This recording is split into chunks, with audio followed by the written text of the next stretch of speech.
Hello class, this is the as a group presenting the assessment 3 of the class ACC100, which is accounting. This is the week 12 and this is the last assessment that we have, which is group presentation. So now I from my group is starting the presentation. So our group is group 16 and we have 3 group members. First is Yash Khangas, which is me. Second is Rayan Vijura, who will be presenting the analysis and conclusion. And third one is Manveer Singh SRO, which will be presenting some ratios. Both of the video presentation links will be provided here after I record this video. There will be 2 links. So if one doesn't work, there would be a backup or optional as second link. So they will be presenting 2 links, which will be provided in Word file and presentation. And we will submit 3 files. First one is Excel file, which have all the calculations. Second one is Word file, which have theory and explanations and analysis. And third one is PowerPoint. So all of these 3 files will be submitted. Let's start with the presentation.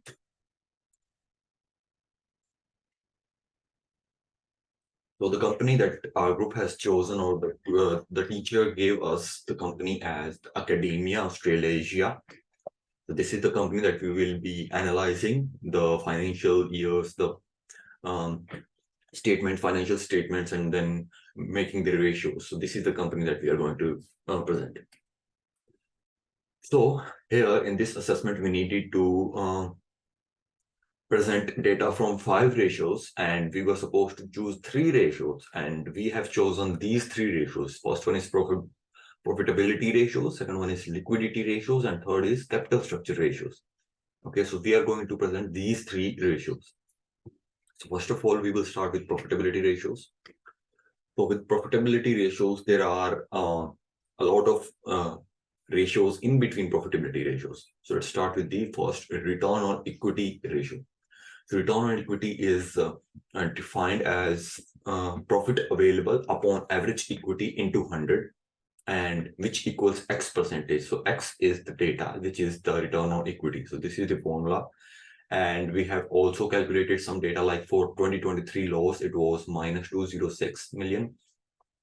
2022 equity, it was 20,004.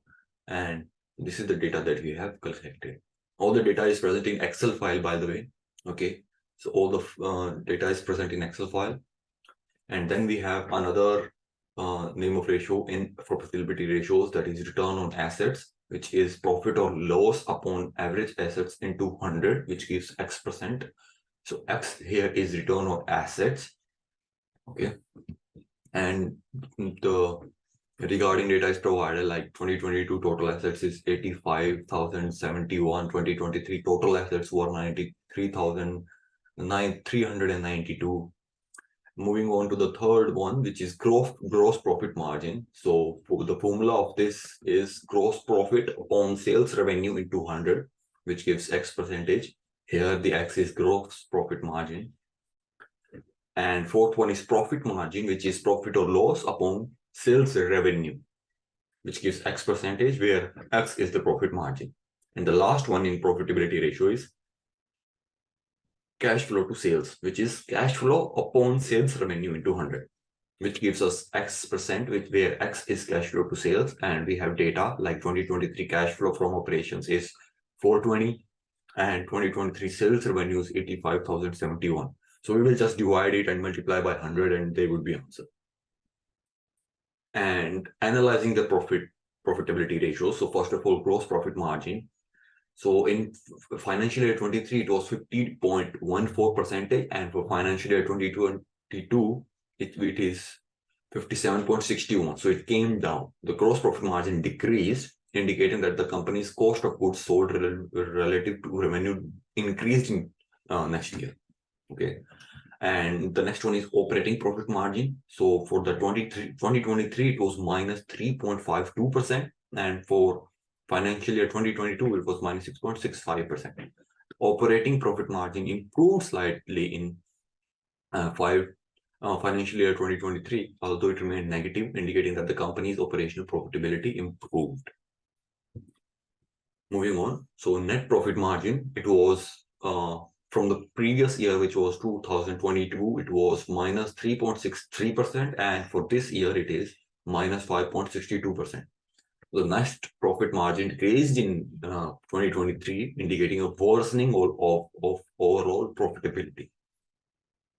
And return on assets, so for financial year 23, it was minus 2.79%, and for financial year 2022, it was minus 1.54%. So return on asset decreased, suggesting that the company's ability to generate profit from its assets weakened. And last one, return on equity, it is in financial year 2023, it is minus 9.51%, and for financial year 2022, it was minus 4.67%. So return on equity also decreased, indicating that shareholders' equity was less effectively utilized to generate profit. So this was all for profitability ratios. So now we are moving on to next ratios that we decided, that is liquidity ratios. So in liquidity ratios, we have three ratios: current ratio, quick ratio, and cash flow ratios. So let's start with the current ratio. So to calculate the current ratio, we can calculate it through current assets upon liabilities into 100, which gives us X times where X is current ratio. And for quick ratio, the formula is current assets minus inventory by liability, which gives us X times where X is quick ratio. And the third one is, or the last one in this liquidity ratio, is cash flow ratio, where it can be calculated through net cash flow upon current liabilities equals X times where X is cash flow ratio. So these are the formulas. So now we will analyze each of these for the company Australasia, and we will see how they went. So first of all, current ratio. So for financial year 23, it was 0.45, and for financial year 22, it was 0.65. So the current ratio decreased in financial year 23, indicating a potential liquidity challenge as current assets are less than current liabilities. For quick ratios, financial year 23, it was 0.31, and for financial year 22, it is also 0.31. So it remains same. The quick ratio remains stable at 0.31 both years, indicating a consistent ability to meet short-term obligations without relying heavily on inventory. So this was all for the liquidity ratios. So now my friend Manveer will present with the next ratio, which is capital structure ratios. So this was my part, and the next part will be done by my friend Manveer. So Manveer, here I give this to you. Today, my name is Manveer, and today we are diving into an analysis of the capital structure ratio for the academic Australia's Group Limited for the financial year 2023. Firstly, we will discuss the debt of equity ratio, which is a measure of a company's financial leverage for FY 2023. The debt to equity ratio stands at about 2.41, calculated by dividing the total liabilities of $65,984 million dollars by the total equity of $27,408 million dollars as per page 14 of the annual report. This ratio signifies a high level of debt in comparison to equity, which could be indicative of financial risk. Moving to the debt ratio, which is another measure of financial leverage, we find that it calculated as the total liabilities divided by the total assets, giving us approximately 70.67%. This ratio diverged from $65,984 million dollars in liabilities and $93,392 million dollars in total assets, suggests that a significant portion of the asset is financed by debt, further accounting the financial risk. The equity ratio, which is the total equity divided by total assets, stand at about 29.33%. It derived from the same figure as before, just rearranged, indicating a lower equity financing in comparison to debt. Our next focus is the interest coverage ratio, which gauges the company's ability to handle its debt payments given by the EBIT, earning before interest and taxes, divided by the net finance cost. For 2023, the EBIT stand at $27,408 million, while the net finance cost is $2,000 143 million, yielding a ratio of approximately 12.8 times, suggesting a comfortable margin to cover interest expenses. Lastly, the debt coverage ratio is a measure of the company's ability to meet its long-term debt obligation, which is calculated by dividing the net cash flow from operating activities by non-current liabilities with $420 million in net cash flows and $27,408 million in non-current liabilities. The ratio stands at about 0.015 times, suggesting a potential challenge in meeting long-term debt obligations. To summarize, the analysis of capital structure ratios underscore a high-level scenario with substantial debt financing, which, although present opportunities for growth, also come with financial risks. The company appears to be in a good position to cover interest expenses but may face challenges in meeting long-term debt obligations. Therefore, a balanced approach towards capital structuring is advisable to migrate associated risk. Slide. First is the debt to equity ratio. For financial year 2023, it stands at 2.41 up from 2.2 in financial year 2022, indicating that the company's reliance on debt for operation financing has increased. This acceleration in debt can pose a financial risk which may be unfavorable for future performance. Second is debt ratio. It rises from 68.5% in financial year 2022 to 7.65% in financial year 2023, showing an increment in liabilities over time, thus suggesting a higher reliance on debt to finance assets. Continuing from that, third is the equity ratio decreased from 32% in financial year 2022 to 29.34% in financial year 2023. As liabilities increase with assets remaining constant, the equity portion declined. This shift towards more debit could potentially affect the financial stability of the company. Next is the interest coverage ratio saw a slight increment from 12.6 in financial year 2022 to 12.79% in financial year 2023, depicting a stable ability to cover interest expenses, although the improvement is marginal.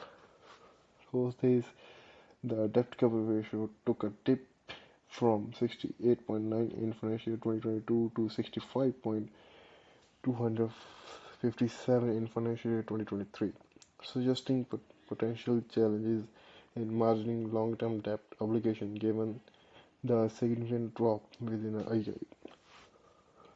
Third is debt to ratio. Debt to equity ratio with actual figure from the report in financial year 2023.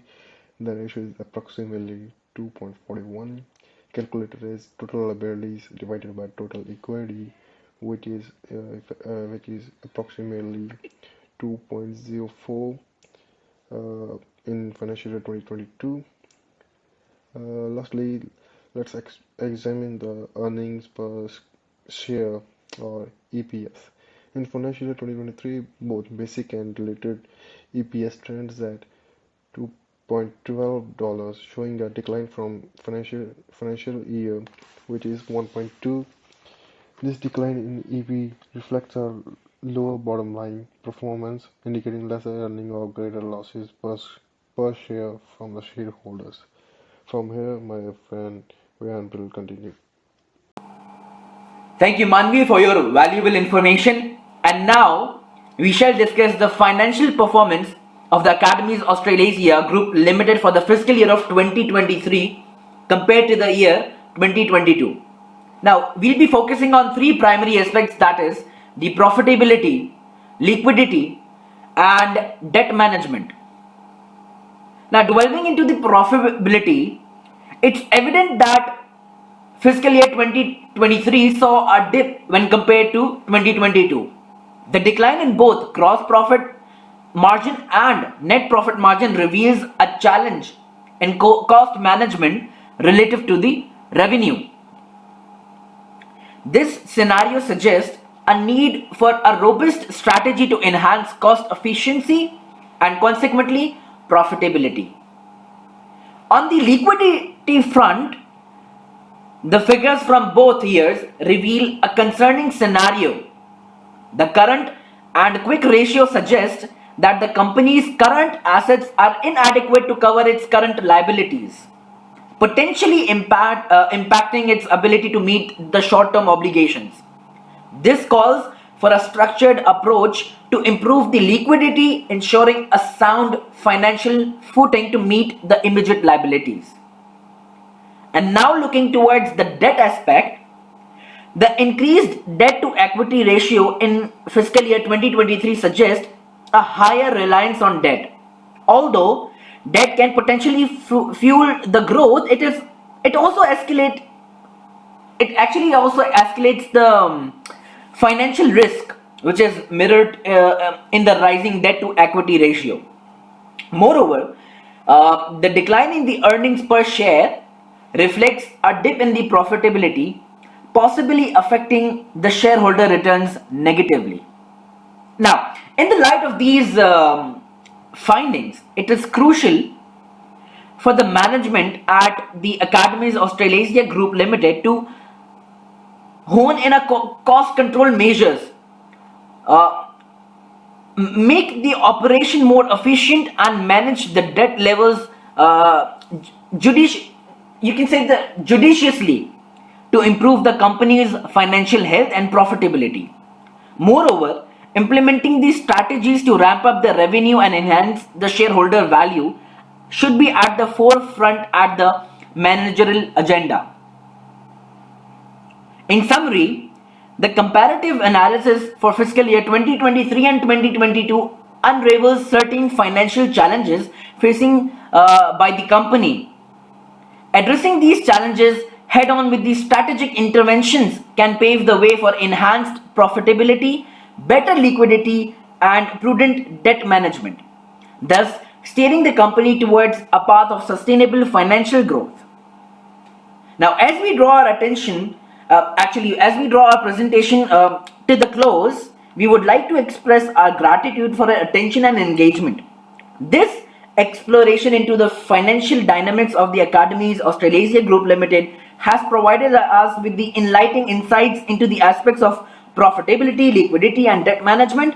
We, Group 16, comparing myself, Rayan Bajura, along with Yash and Manveer, hope that our presentation has offered a meaningful perspective on the financial standing of the company. Thank you for your time and attention. And time for some drum roll.